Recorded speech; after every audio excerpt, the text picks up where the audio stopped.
नमस्कार। आकाशवाणी जयपुर अजमेर से प्रस्तुत हैं प्रादेशिक समाचार।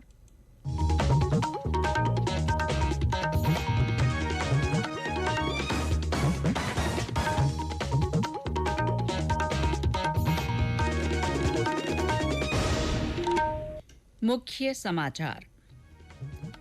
प्रधानमंत्री नरेंद्र मोदी कल सीकर में विभिन्न विकास परियोजनाओं का लोकार्पण और शिलान्यास कर सभा को संबोधित करेंगे।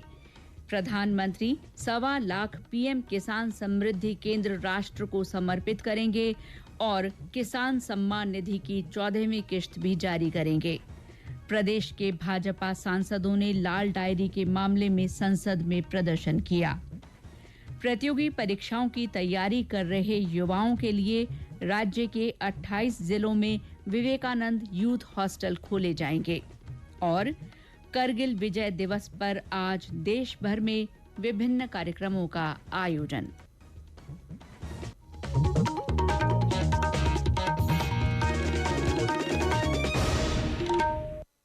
समाचारों के साथ मैं शीला चावला और अब समाचार विस्तार से।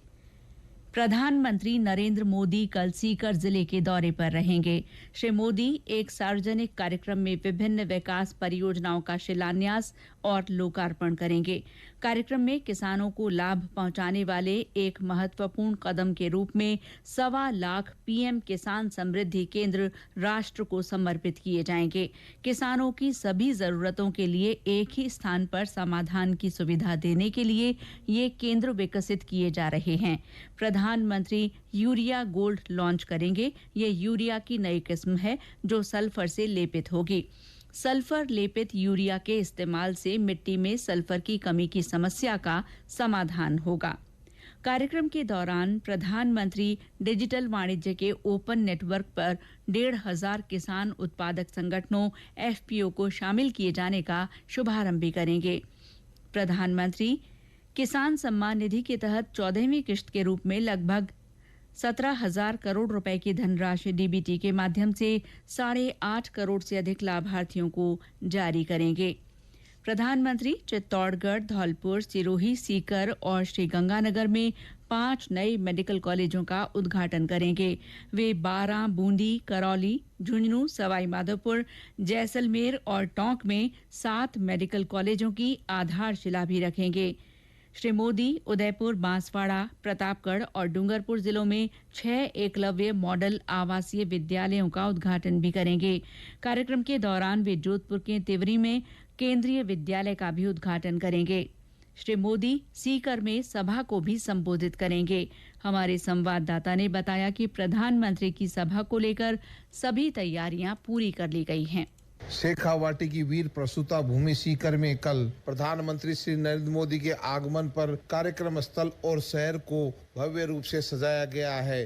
सांवली में मेडिकल कॉलेज मैदान की ओर आने वाले सभी मार्गों पर प्रधानमंत्री के कटआउट्स, पोस्टर, बैनर और झालरों से अटे पड़े हैं। इनके आगमन को लेकर जनता में अच्छा खासा उत्साह है। जनसभा में सीकर के अलावा जयपुर, झुंझुनू, चूरू और नागौर से लाखों लोगों की संख्या में समाज के हर वर्ग के आने की संभावना भी जताई गई है। सभा को देखते हुए सुरक्षा के व्यापक प्रबंध किए गए हैं। बाल मुकुंद जोशी, आकाशवाणी समाचार, सीकर। सीकर दौरे के बाद प्रधानमंत्री का गुजरात जाने का कार्यक्रम है। श्री मोदी गुजरात में कल विभिन्न विकास परियोजनाओं का उद्घाटन करेंगे। 28 जुलाई को प्रधानमंत्री गांधीनगर में सेमिकॉन इंडिया 2023 का उद्घाटन करेंगे। प्रदेश के भाजपा सांसदों ने आज लोकसभा में लाल डायरी लहराकर कथित भ्रष्टाचार के मामले में राज्य की कांग्रेस सरकार पर निशाना साधा। उन्होंने प्रदेश में भ्रष्टाचार का आरोप लगाया। सांसद दिया कुमारी सहित अन्य सांसदों ने लोकसभा में डायरी लहराते हुए कहा कि इस डायरी में क्या तथ्य हैं वे उजागर होने चाहिए। इसके बाद राज्यसभा और लोकसभा सांसदों ने संसद भवन के गेट पर प्रदर्शन किया। इस दौरान मीडिया से बातचीत करते हुए दिया कुमारी ने कहा कि इस मामले की उच्च स्तरीय एजेंसियों से जांच होनी चाहिए। संसद में मणिपुर हिंसा मुद्दे पर जारी गतिरोध के बीच कांग्रेस ने आज लोकसभा में सरकार के खिलाफ अविश्वास प्रस्ताव पेश किया। कांग्रेस के गौरव गोगोई ने सदन में अविश्वास प्रस्ताव रखा। लोकसभा अध्यक्ष ओम बिरला ने प्रस्ताव को स्वीकार करते हुए कहा कि वे सभी राजनीतिक दलों के नेताओं के साथ विचार विमर्श के बाद प्रस्ताव पर चर्चा के लिए उचित समय के बारे में जानकारी देंगे। इससे पहले संसदीय कार्य मंत्री प्रहलाद जोशी ने कहा कि प्रधानमंत्री नरेंद्र मोदी और भारतीय जनता पार्टी में लोगों का विश्वास है।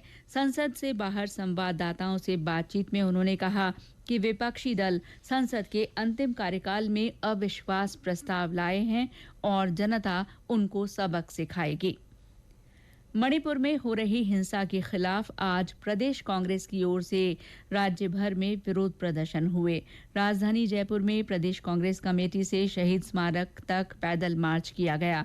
पार्टी के प्रदेश अध्यक्ष गोविंद सिंह डोटासरा के नेतृत्व में हुए पैदल मार्च में पार्टी के कई विधायक और पदाधिकारी शामिल हुए। राज्य के अन्य जिलों में भी कांग्रेस कार्यकर्ताओं की ओर से विरोध प्रदर्शन किए गए और कलेक्टर को ज्ञापन सौंपे गए। बीकानेर में पार्टी कार्यकर्ताओं ने सर्किट हाउस के सामने गांधी पार्क से पैदल मार्च करते हुए कलेक्टर कार्यालय पहुंचकर राष्ट्रपति के नाम ज्ञापन सौंपा। प्रदेश में भारतीय जनता पार्टी की ओर से चलाए जा रहे नहीं सहेगा राजस्थान अभियान में विभिन्न जिलों में कार्यक्रम हुए। दौसा में FIR कैंप का आयोजन किया गया। इस दौरान भाजपा कार्यकर्ताओं ने आने जाने वाले राहगीरों से समस्याएं जानी और उन समस्याओं को सूचीबद्ध किया। भीलवाड़ा में सूचना केंद्र चौराहे से आजाद चौक तक भाजपा नेताओं और कार्यकर्ताओं ने कांग्रेस सरकार की कथित विफलताओं पर जारी पत्रक दुकानदारों को वितरित किए। इसी तरह के पत्रक बीकानेर में भी बांटे गए। भाजपा महिला मोर्चा ने कोर्ट गेट पर थाली बजाकर प्रदर्शन किया। ये समाचार आकाशवाणी जयपुर अजमेर से प्रसारित किए जा रहे हैं। प्रदेश के विद्यार्थियों को प्रतियोगी परीक्षाओं की तैयारी के लिए अब जिला मुख्यालयों में आवास की सुविधा मिलेगी। राज्य सरकार की ओर से 28 जिलों में विवेकानंद यूथ हॉस्टल खोले जाएंगे। मुख्यमंत्री अशोक गहलोत ने हॉस्टल निर्माण के लिए 78 करोड़ 18 लाख रुपए के वित्तीय प्रस्ताव को मंजूरी दी है। विवेकानंद यूथ हॉस्टल के निर्माण पूरा होने तक वैकल्पिक व्यवस्था के लिए 84 लाख रुपए का प्रावधान भी किया गया है। इन हॉस्टल में 50-50 युवाओं के रहने की क्षमता होगी। गौरतलब है कि जयपुर, अजमेर, जोधपुर, उदयपुर और कोटा में केंद्र सरकार तथा राज्य सरकार द्वारा युवा आवास पहले से ही संचालित हैं। अब बाकी 28 जिलों में हॉस्टल शुरू होने से सभी जिलों के युवाओं को बेहतर सुविधा मिल सकेगी। राज्य सरकार ने राजस्थान राज्य अहिल्याबाई होलकर बोर्ड का गठन किया है। ये बोर्ड गडरिया, गायरी, घोसी, पूर्बिया जाति वर्ग की स्थिति का जायजा लेकर प्रामाणिक सर्वे रिपोर्ट के आधार पर पिछड़ेपन को दूर करने के सुझाव राज्य सरकार को देगा। बोर्ड की ओर से समाज के शैक्षिक और आर्थिक उन्नयन, रोजगार को बढ़ावा देने, सामाजिक बुराइयों के विरुद्ध ठोस उपाय करने और परंपरागत व्यवसाय को वर्तमान तौर तरीकों से आगे बढ़ाने सहित अन्य सुझाव राज्य सरकार को पेश किए जाएंगे। इस बोर्ड में अध्यक्ष, उपाध्यक्ष तथा 5 गैर सरकारी सदस्य होंगे। साथ ही उद्योग विभाग, स्कूल शिक्षा, संस्कृत शिक्षा, ग्रामीण विकास, श्रम विभाग समेत अन्य विभागों के निदेशक या सचिव या उनके प्रतिनिधि बोर्ड में सरकारी सदस्य होंगे। प्रदेश में आई फ्लू के मामले तेजी से बढ़ रहे हैं। डॉक्टरों का कहना है कि आंखों से संबंधित रोगों में 30% रोगी इन दिनों आई फ्लू के आ रहे हैं। इस बीमारी के रोगी राजधानी जयपुर के SMS अस्पताल के नेत्र रोग विभाग के अलावा निजी अस्पतालों में भी पहुंच रहे हैं। SMS अस्पताल में नेत्र रोग विभाग में वरिष्ठ आचार्य डॉक्टर किशोर ने आकाशवाणी को बताया कि वर्तमान मौसम आई फ्लू के वायरस को फैलने में सहायता कर रहा है, जिसके कारण रोग लगातार बढ़ रहा है। उन्होंने कहा कि लोगों को जरूरी सावधानी बरतनी चाहिए और डॉक्टर की सलाह से दवाई लेनी चाहिए। शुरू में हल्का सा पानी आता है आंख में, फिर जलन होती है, चुभन होती है, किसी किसी के थोड़ा डिस्चार्ज यानी गीड़ जिसको बोलते हैं वो आ जाता है। तो उसको नॉर्मल समझ के हम पहुंच के अपने हाथ इधर उधर घर में लगा देते हैं। तो घर के जो अन्य सदस्य है वो भी उस जगह को छू लेते हैं। छूने से वो अपना हाथ अपनी आंख पे ले जाते हैं, तो ये इन्फेक्शन उनके भी हो जाता है। खास तौर से जिनके डायबिटीज है, ब्लड प्रेशर है या कुछ ऐसी बीमारियां है जिससे उनकी इम्यूनिटी कमजोर है, वो ज्यादा प्रभावित हो रहे हैं। बट इस बार हमने ये देखा है कई सालों बाद कि बच्चे इससे ज्यादा प्रभावित हो रहे हैं, क्योंकि बच्चों को हम लोग समझाते हैं, वो समझ नहीं पाते, खेलते हैं, आपस में मिलते जुलते हैं। उनको अगर सफाई के लिए कुछ बोलते हैं कि भाई हाथ धोइए। आज करगिल दिवस है। इस अवसर पर देश सैनिकों के बलिदान को याद कर रहा है। आज ही के दिन सेना ने 1999 में 60 दिनों के युद्ध के बाद करगिल में पाकिस्तानी सेना पर विजय हासिल की थी। इस अवसर पर मुख्य कार्यक्रम आज सुबह लद्दाख के द्रास में करगिल युद्ध स्मारक पर आयोजित किया गया। रक्षा मंत्री राजनाथ सिंह, प्रमुख रक्षा अध्यक्ष जनरल अनिल चौहान और तीनों सेनाओं के प्रमुखों ने कार्यक्रम में हिस्सा लिया।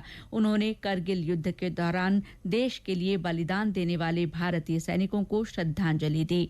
राष्ट्रपति द्रौपदी मुर्मू, प्रधानमंत्री नरेंद्र मोदी, राज्यपाल कलराज मिश्र और मुख्यमंत्री अशोक गहलोत ने करगिल विजय दिवस पर शहीद जवानों को श्रद्धांजलि अर्पित की है। प्रदेश में भी करगिल विजय दिवस के अवसर पर शहीद सैनिकों को विभिन्न कार्यक्रमों के जरिए याद किया जा रहा है। जयपुर में सेना की सप्त शक्ति कमान की ओर से शहीद सैनिकों के माता पिता और वीर नारियों का आभार व्यक्त किया गया। साथ ही अमर जवान ज्योति पर शहीदों को पुष्पांजलि अर्पित की गई।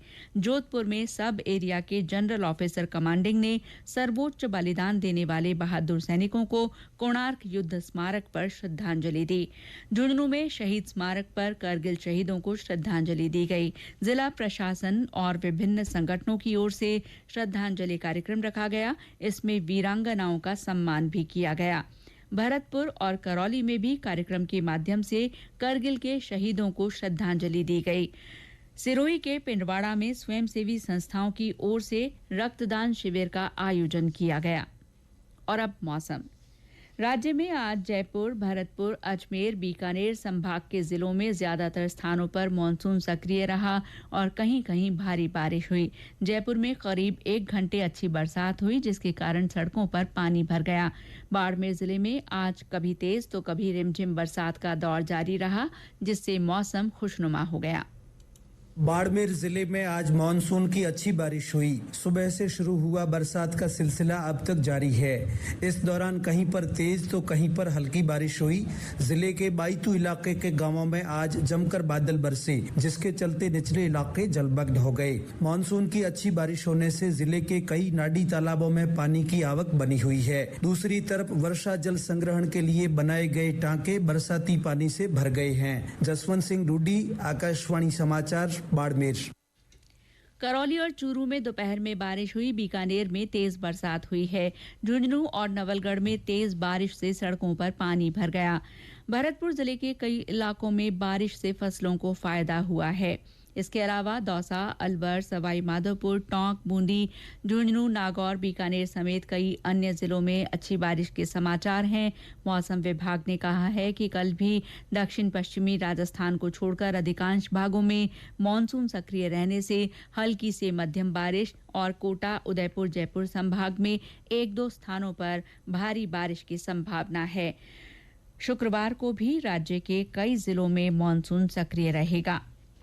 प्रधानमंत्री नरेंद्र मोदी 30 जुलाई को आकाशवाणी के मन की बात कार्यक्रम में अपने विचार साझा करेंगे। ये इस कार्यक्रम की 103वीं कड़ी होगी। और अंत में मुख्य समाचार एक बार फिर। प्रधानमंत्री नरेंद्र मोदी कल सीकर में विभिन्न विकास परियोजनाओं का लोकार्पण और शिलान्यास कर सभा को संबोधित करेंगे।